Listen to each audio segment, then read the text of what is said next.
በኮሜንት ከደረሱን ጥያቄዎች መካከል what is the vertical asymptote of x plus 1 over x square plus 6x minus 9 የሚል ነው። vertical asymptote እንደምናውቀው it approaches but never touches or crosses a line ነው። so እንዴት አድርገን ነው የምናገኘው? ዲኖሚኔተራችንን 0 በማድረግ ማለት ነው። ስለዚህ x square plus 6x minus 9 which is equal to 0 ስንል ያው 0 የሚያደርጉትን ሩቶች ለማግኘት ምን እንጠቀም?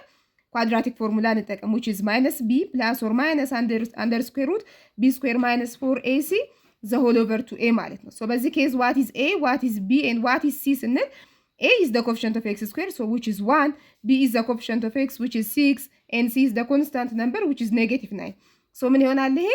minus 6 plus or minus under square root b is 6 so 6 square will be 36 minus 4 times a is 1 so 4 times 1 times c is minus 9 then the whole over 2 times a so a is 1 again.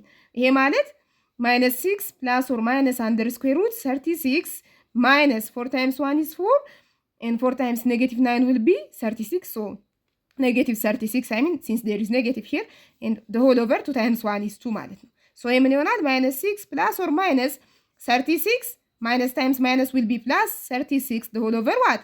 2. ይሄ ማለት minus 6 plus or minus under square root 36 plus 36 is 72 and then the whole over 2 again. ስለዚህ 72 እንደምናውቀው it's not a perfect square. so ምንድነው ማድረግ የምንችለው? ወደ 36 times 2 መቀየር እንችላለን። ለምን? since 36 is a perfect square ማለት ነው። so minus 6 plus or minus under square root 36 times 2 the whole over 2 36 ደግሞ ከስኩዌር ሩት ሲወጣ 6 ስለሆነ minus 6 plus or minus 6 under square root the whole over 2 ይሆንላችኋል።